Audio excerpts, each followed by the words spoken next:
You are listening to Hello Cupcake, It's Me, a podcast with your host, Michael Peterson.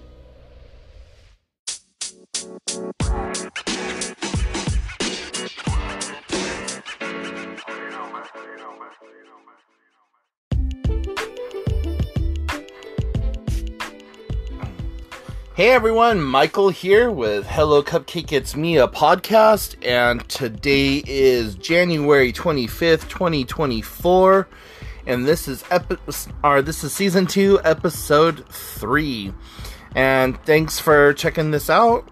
If you haven't done so already, please hit like and subscribe, then head on over to youtube.com/hellocupcakeitsme to check out the YouTube channel that this podcast is directly tied to, and that is updated every Wednesday and Saturday. And then head on over to hellocupcakeitsme.com to give the blog some love.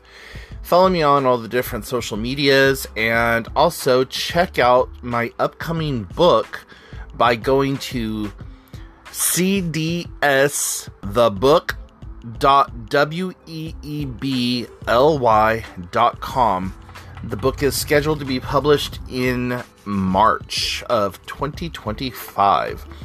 And you'll get all the up to the minute updates on the website, and you can follow along on Instagram. It's instagram.com/cdsthebook.com, or just CDS the book. So, without any further damn ado, let's get into this, shall we? So, man, the last few days I have just been physically, emotionally, and spiritually drained.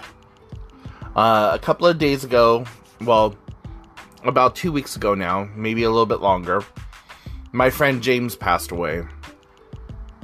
And I've been dealing with his family and all the ups, downs, and in-betweens that they're going through. And Monday night, I was supposed to go with his mom to Walmart to get some prayer cards made up.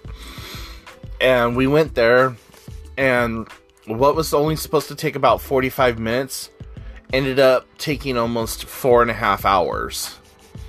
We got there at 5. We didn't leave until like 9:45, somewhere in that time frame.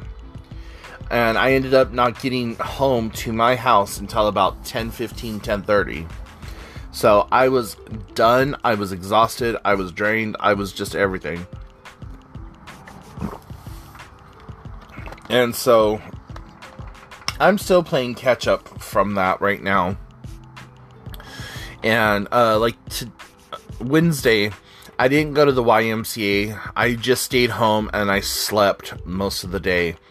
And I feel like that's all I need to do right now is just sleep.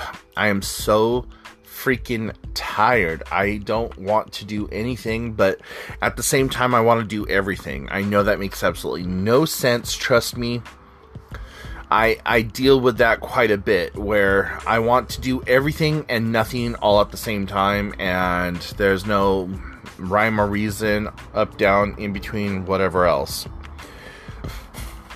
But anyways, so in the process of dealing with the funeral preparations, which is for this Saturday, I've been working on my book a little bit.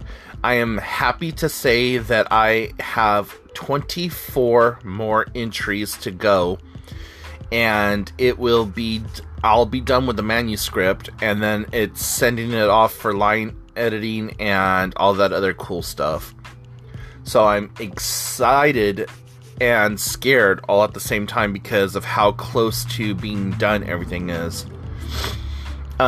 Even if I was to get the book completely situated to the point where it could be published by the end of April, I'm still going to give myself time to fine-tune it and hone it and all that other stuff so that I can have the publication date of March 2025. So yeah, I'm really excited about that. I started my diploma in mental health class just recently, and this class is only supposed to be like 15 to 40 hours long, and just with how brain dead I've been, I have not been able to like start up section 2 of this yet, and I need to get that done and get that completely taken care of. But even though I didn't get that one done, I was able to take a online certificate. Well, I did a certificated attendance for recognizing and facilitating grief and mourning in psychotherapy, and pretty much was stuff that I had already kind of knew, and was just a very topical class. Didn't really get into the meat and potatoes of things, but the instructor asked us to make, like, if there was anything that we would like to see topics on. And I said, yeah, I would love to see a topic that covered people who are on the spectrum and people who are dealing with mental health illnesses that have a loved one pass away. Like, you know, how do you explain death to an autistic person or somebody with Down syndrome or whatever else? And like, all of these classes and courses and stuff are always geared toward people who are neurotypical or coming out of recovery, and none of them talk about the aspects of re-triggering traumas that drove the addicts to their addictions. No one talks about the aspect of losing a loved one that causes the addiction. No one talks about, like, talking to somebody who doesn't have full mental facilities about why their loved ones or caregivers are no longer around. And I would really like to see that happen, because, you know, that's a demographic that I feel is just completely glanced over. And so I typed all of that up, like, in a letter to the class instructor or whatever, and she said, wow, you know, that is a really good topic, and I'm going to see if I can find somebody who might be able to spearhead this topic, and I'll let you know if we come up with any type of classes for that. And I said, yeah, you know, thank you very much, because, like, if somebody is an addict or dealing with bipolar, suicidal tendencies, whatever, and this traumatic life experience happens, is that going to push them over the edge? Is that going to give them the reason to finally harm themselves fatally? Is that going to undo years of recovery or months of recovery?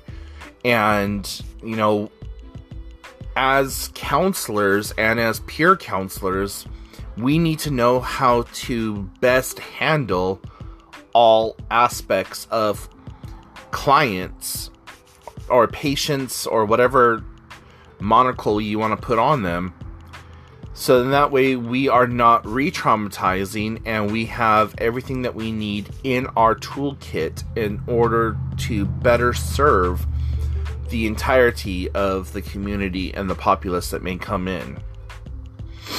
So that was a really good class that I took, and I am really enjoying these mental health classes, because not only is it helping me develop better tools to serve myself, but in the instance of dealing with my friends, family, I feel like I am better equipped to be more neutral and be able to help them across a broad spectrum. So, like, I can identify what his sister is going through. I can identify what his mother is going through.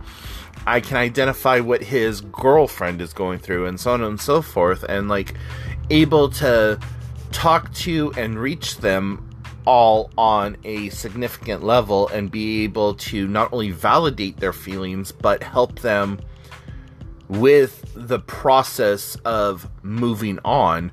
And when we're dealing with grief, that's one thing that we never, like, people always say, oh, well, just get over it. You never get over the loss of somebody. You learn how to move on without them. And you learn how to move on with that pain, with that hollowness. And a lot of times people get really upset and, like, have this guilt because they slip up and find themselves laughing, or they start taking notice of another person who has a interest in them as like a partner, and you know, there's that like guilt of, I let that person be dead for a moment, I let that person be gone, and how dare I let that person be gone. But at the end of the day, we have to continue on with our lives. We cannot follow them into the grave. And so this idea of that grief has a time period is something that is pounded into us by society, by our jobs, by the people in our lives, and so on and so forth, when in all actuality, grief has no expiration date. Some people choose to grieve one day a year, and then they're good, and then they move on. A lot of people find it difficult or triggering to be around the death date. And so, these classes are really helping me being able to focus on the mental health aspect of other people, while also looking inward at myself and thinking about how I have dealt with death, how I've dealt with the fact that my grandfather passed away, and then how I dealt with the fact that both of my grandmothers plus my step-grandparents passed away, and I was really close to my grandmother on my father's side, and there was no closure there because she was here one moment, gone the next, and I didn't even get to attend the funeral, which I have yet to heal from. The same thing with my dad. My dad was here one moment, I talked to him on a Friday, by Saturday evening, he had passed. And by the time I got to my mom and dad's house, my mom had already had him cremated, and I had no chance to have any closure. And I'm still working through that on my own terms. And so these classes are helping me to unpack and find the strength to put that to sleep, and to learn to deal with the fact that I no longer have these people in my life. And so it's a very difficult process, and each person grieves differently. And so, yeah, anyways, I'm just thankful for these classes that I'm taking, and this diploma on mental health one that I'm taking right now is really kind of kicking my butt and helping me to unlock a lot of stuff that I forgot or thought was like made up or whatever. And I'm starting to be able to unrepress these memories. I'm unpacking those repressed memories. So yeah. And then above and beyond that, you know, when I'm not doing the class or working on the book, I've just been watching a lot of television and playing a few games on my cell phone. I haven't even turned my Nintendo Switch on in probably a month, and there's really no reason for me not to be playing it. It's not like I have a lack of games. that's not where I'm able to focus my attentions right now. And I haven't even read any further in my book. I made it to like chapter 3, and I kind of put a bookmark in it, and it's right there by my bed, so all I have to do is roll over and pick it up and start reading. So it's not like that's not an option. It's just, with so much going on right now, I'm chasing the dopamine wherever I can get it. And sometimes the dopamine is me sitting down in front of the computer and typing out on the book. Sometimes the dopamine is me sitting here taking a class and passing it and getting the certificate and all the other stuff. Other times the dopamine is just me rewatching the entire season of Absolutely Fabulous, which I did a couple of days ago. I watched all 5 seasons of Absolutely Fabulous, and right now I'm rewatching Little Britain USA, which is a HBO comedy special that is kind of a skit show or whatever. But, you know, there's been scientific proof that people who watch a lot of reruns, that it takes you out of this like stress-induced anxiety and really does relax you, because it's predictable and it's funny and it's familiar. And so you go from this like this mindset of what happens next to being able to mime the words and what's get ready to happen, and you laugh when you're supposed to and everything, and it's just a way of coping and self-soothing or what have you. So yeah, that's what's been going on with me. And I going to finish it up here by saying the only other thing that has taken place over the last couple of weeks is that I got my enhanced driver's license. So now I am able to go into Canada or Mexico by car, by train, or by boat. I cannot fly in. I still have to have a passport to fly or whatever. But the very next thing that I'm going to try to get is my passport, so that I can do all of that. And I was kind of my old ID versus my enhanced ID is so different. Like, the coloration on the top of it went from like this pale mint green color to like this light reddish pink color. And there's like a little American flag on my ID, and then you flip it over and it's got like all of the barcode information for like the passport aspect of it, and just all around weird looking. But I'm happy that I finally got it, and I still got to pay off on that and stuff, and I got like 316 more payments to go before that's taken care of. Not really, but it feels that way. So anyways, guys, if you have any questions, comments, concerns, shoot me an email, hellocupcakeitsme @gmail.com, and check out the book website, cdsthebook.weebly.com, and follow all of the social media links down below, and I will talk to you all later. Bye, guys.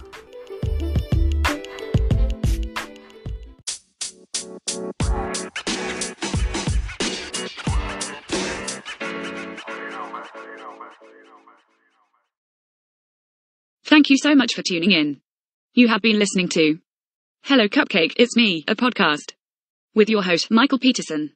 Please make sure to check back often, as new episodes are released bi-weekly. If you have any questions, comments, or concerns, please feel free to send a message to hellocupcakeitsme @gmail.com.